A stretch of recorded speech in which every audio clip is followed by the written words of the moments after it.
When I bought my ranch, I thought I was buying peace. Real, hard-earned peace.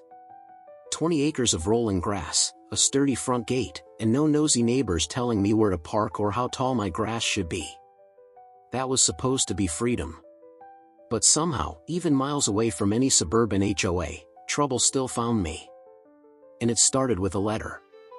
Before we dive in, tell me where you're listening from, because I want to see how far this story travels. Trust me, by the end, you'll have an opinion about what I did. It was a Thursday morning. The sky was that deep Texas blue, and the air smelled like mesquite and dust. I'd been fixing a fence post near the gate when I saw a white envelope sitting on top of the mailbox, not inside, but on top, like someone wanted me to find it. It had an embossed seal, Ravenwood Property Management Association.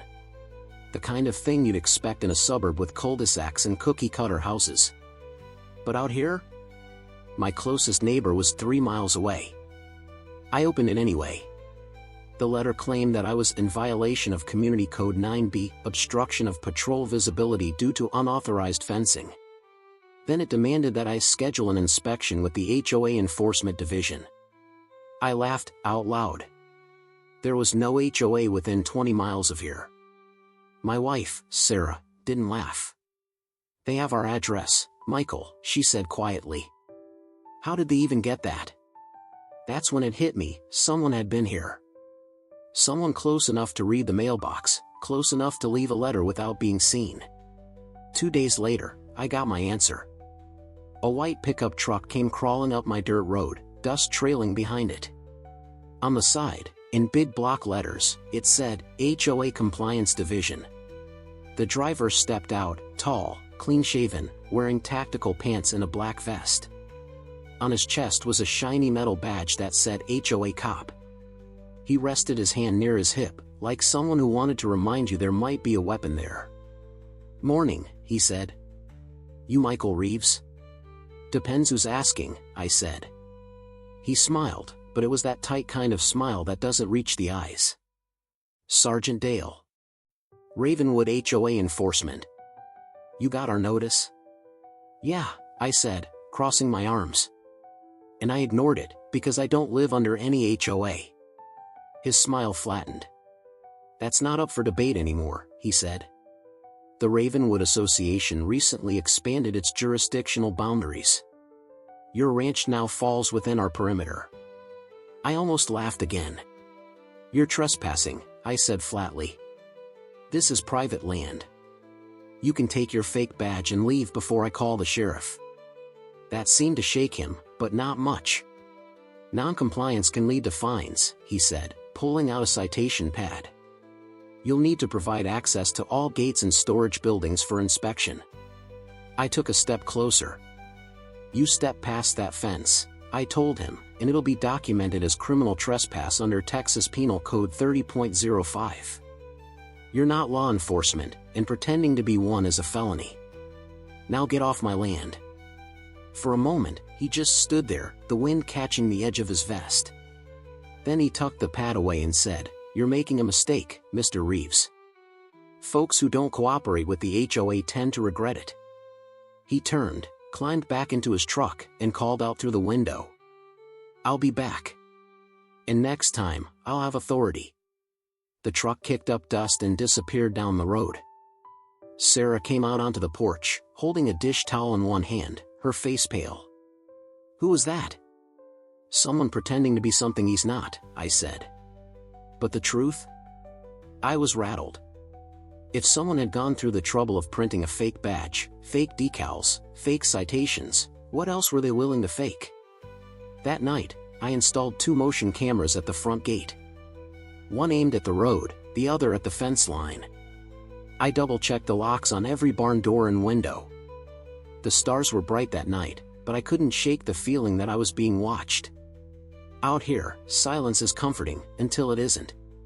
Every distant coyote call, every rustle in the grass suddenly felt like a footstep. Sarah tried to calm me. You're overthinking it, she said. Maybe she was right. But when you've got kids sleeping in the next room and a man shows up pretending to be the law, you stop giving people the benefit of the doubt. The next morning, there was another envelope on the gatepost. Same seal. Same perfect lettering. This one said, "Final warning, failure to comply with Ravenwood HOA regulations may result in enforcement action. Schedule inspection immediately to avoid penalty." There was no return address. No contact number. Just a signature, Linda Graves, HOA president. I tore it up right there. But deep down, I knew this wasn't over. People like that, they don't just send letters. They come back. And when they do, they bring trouble with them. That evening, as the sun dropped low and painted the grass gold, I stood by the fence line, watching the road disappear into the horizon. The ranch was quiet again, just the wind, the cicadas, and the steady creak of the gate. I wanted to believe it was over. But peace doesn't knock twice. And when trouble wants in, it doesn't need an invitation. I didn't know it yet, but that letter wasn't just paper. It was a declaration, a challenge. And by the time I realized what kind of people I was dealing with, they'd already crossed more than one line. It had been 5 days since the man with the fake badge came down my road. 5 quiet, uneasy days. During the day, everything looked normal, the grass waving in the wind, cows grazing beyond the fence, the hum of cicadas under the Texas sun. But when night came, the quiet didn't feel peaceful anymore. It felt watched. The motion cameras I'd set up by the gate kept picking up movement, dust, birds, maybe raccoons. But twice, around 2 a.m., I caught faint headlights in the distance. Someone driving slow, stopping just beyond the curve where my fence line ended, then turning off their lights. I didn't tell Sarah at first. No reason to scare her until I knew what I was dealing with. But she could tell. Wives always do. "You're not sleeping," she said one morning. "You keep getting up, checking the window." "I'm fine," I lied. Truth was, I hadn't slept through a night since that letter showed up. Saturday came, hot and cloudless, the kind of heat that makes the air shimmer. I figured work would clear my head. So, I headed out by the barn with a spool of wire and a pair of gloves, tightening the new stretch of fencing I'd been building since spring. Around noon, I heard Sarah call from the porch. At first, I didn't think much of it, maybe lunch was ready. But then I heard her tone, sharp, panicked. "Michael." I dropped the wire and ran. 2 men were standing inside my property line.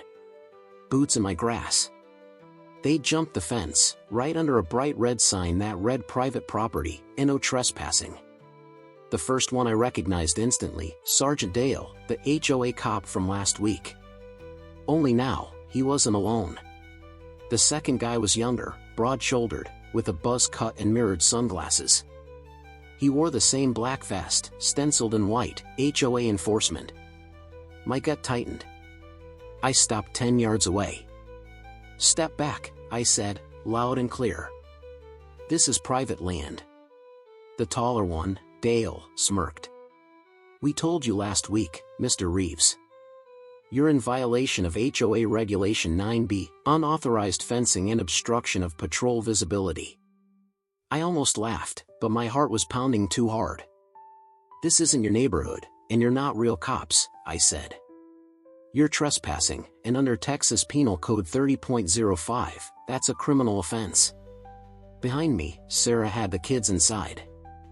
I could hear her locking the door. The second man, the one with the sunglasses, took a slow step forward. "Looks like someone needs to learn how enforcement works," he muttered. I raised a hand, keeping my voice even. "You've got 10 seconds to get back over that fence before I call the sheriff." Dale spat in the dirt.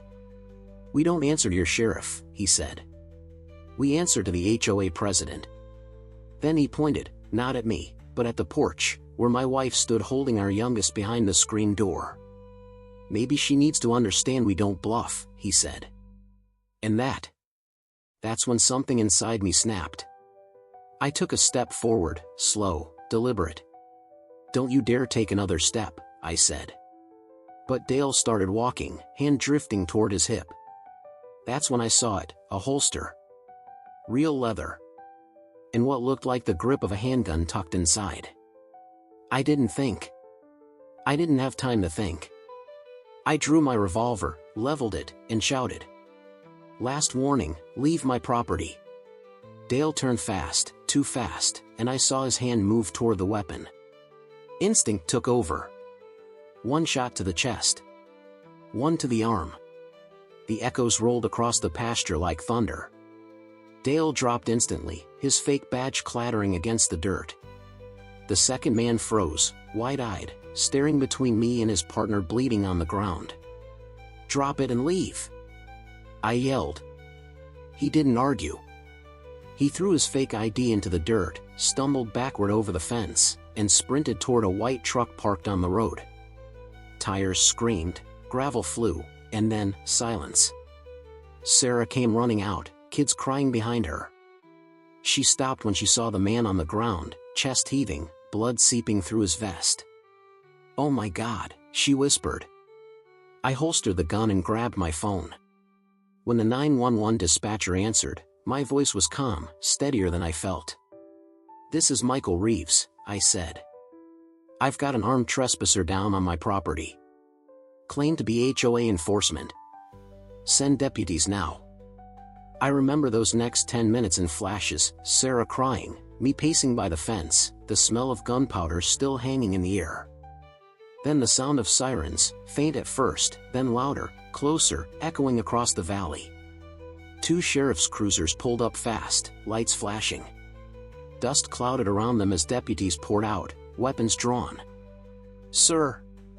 "Drop the weapon," one of them shouted. I raised my hands immediately. "It's holstered," I said. "I'm the one who called it in." They moved in quick, checking the scene. Once they saw Dale lying there with a fake badge and a gun halfway out of its holster, the tension shifted. Paramedics arrived, working fast. The bullet had gone clean through his upper chest, serious, but not fatal. The other wound, on his arm, was bleeding heavily, but they managed to stop it. The second deputy, tall, gray-haired, broad shoulders, walked up to me. "Name?" "Michael Reeves." "You shot him?" "Yes, sir." He reached for his gun after trespassing and threatening my wife. He nodded, taking notes.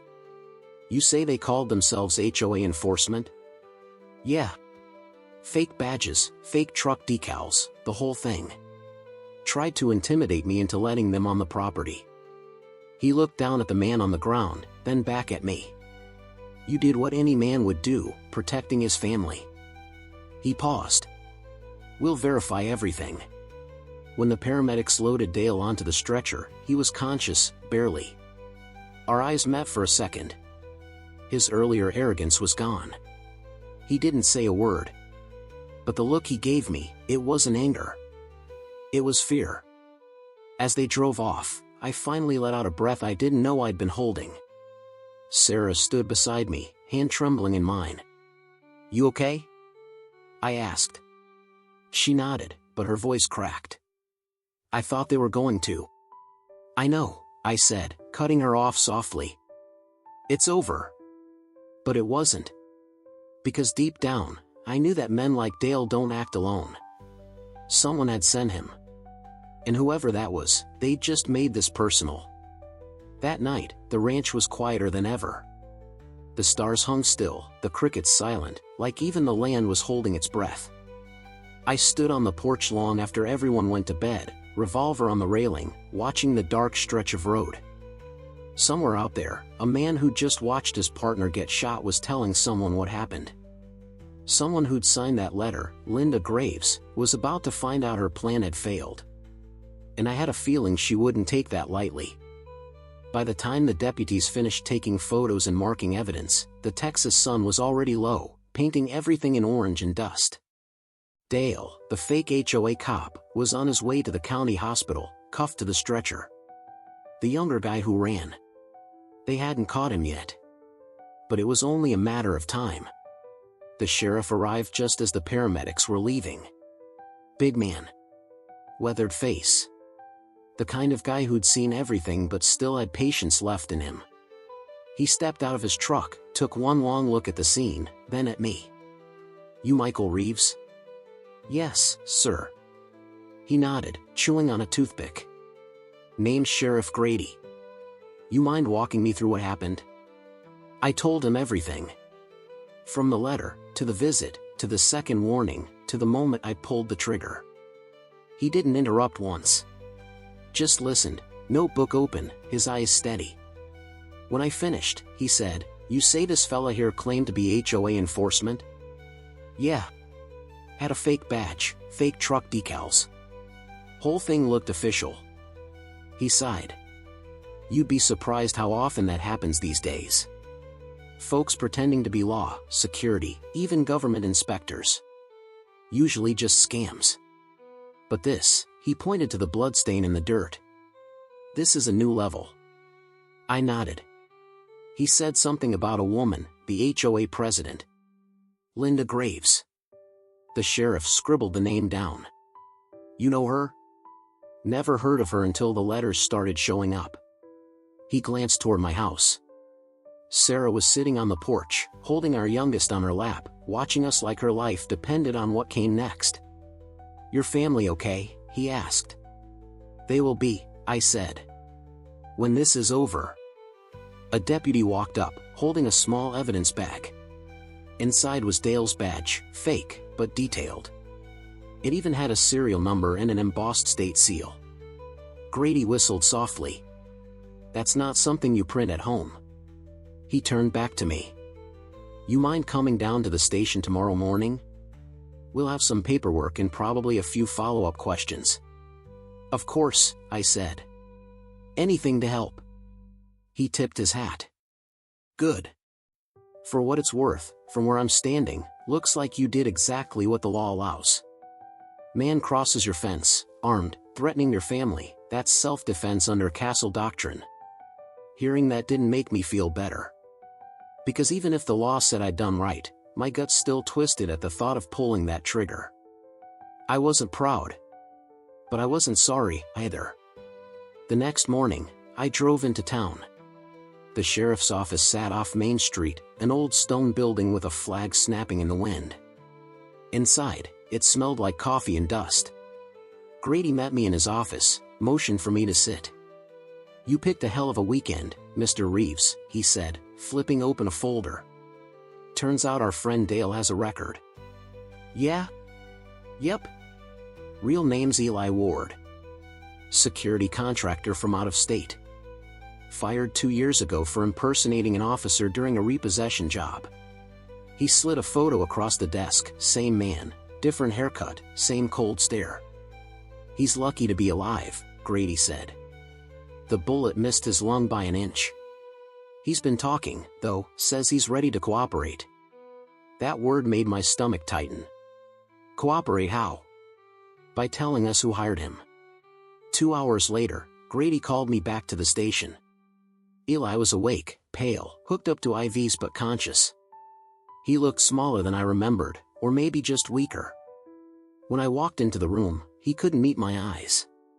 "It wasn't supposed to go that far," he said quietly. Grady leaned against the wall, arms crossed. "Tell him what you told us, Eli." Eli swallowed hard. "Linda Graves. She told us to scare you. Said you were refusing to pay community dues. She said you didn't respect authority and she wanted to make an example out of you." "Scare me?" I repeated. "By threatening my wife and kids?" He looked down. "She said you'd fold once we showed up in gear. Told us to act like police, make it official. Said if we got caught, she'd handle it." I clenched my jaw. "And the other guy?" "Nate Collins," he said. "Her nephew. He's hiding at her place on West Fork Road." Grady nodded slowly. "That's all we needed." He pushed off the wall, motioned to his deputies. "Let's pay Miss Graves a visit." By the time we reached Linda's property, the sun was setting again, long shadows stretching across the gravel driveway. Her house was big, 2 stories, freshly painted. The kind of place that screamed money and control. 3 patrol cars pulled in, lights flashing. Grady stepped out first, his voice booming. "Sheriff's office. Linda Graves, step outside." It didn't take long.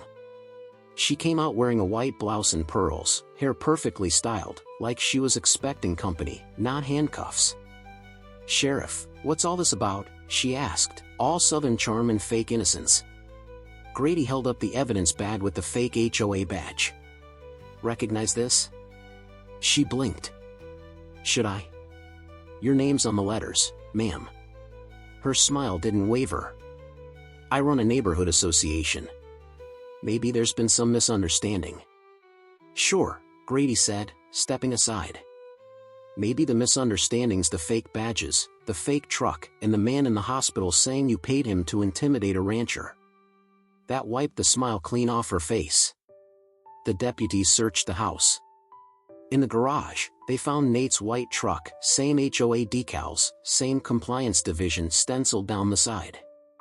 Inside a cardboard box, they found more fake badges, citation pads, and a stack of violation letters identical to the ones I'd received. When they brought it out, Linda tried to talk her way through it. "This is ridiculous," she said. "You can't prove anything." Grady just shook his head. "Ma'am, you've already been proven enough." They cuffed her right there in her driveway. As she was led to the patrol car, she looked at me, not scared, not sorry, but furious. "I was just trying to keep order," she hissed. "On my land?" I said. "You crossed the wrong fence." That night, I drove home in silence. The sky was a deep purple, the road empty. When I pulled into the ranch, Sarah met me at the door. "Well?" she asked. "It's over," I said. "They've got her, and Nate, and Eli's talking. Charges are already being filed." She let out a shaky breath, hugging me tight. For the first time in days, the house felt like a home again. The kids were asleep. The stars were bright. And the only sound was the wind through the grass, the sound of peace. But even as I stood there on the porch, looking out over the fields, I couldn't shake one thought. Peace doesn't come from silence or fences. It comes from standing your ground, when someone tries to take what's yours. And for the first time in my life, I truly understood what freedom costs. A week after Linda Graves was arrested, the sheriff called me down to the courthouse. He said they were holding a preliminary hearing and wanted me present, not to testify yet, just to listen. When I walked into that small Texas courtroom, it felt strange seeing her again. The woman who had sent 2 armed men to my ranch was sitting just 20 feet away, dressed in a blazer and pearls, acting like this was some kind of misunderstanding. Eli Ward sat nearby, arm in a sling, looking pale and defeated. And Nate Collins, her nephew, wouldn't even look up. The district attorney read off the charges. Criminal trespass. Aggravated assault. Impersonating a peace officer. Fraud. Conspiracy. Each word felt heavy, but necessary. For the first time since this started, I felt like someone else was carrying part of the weight.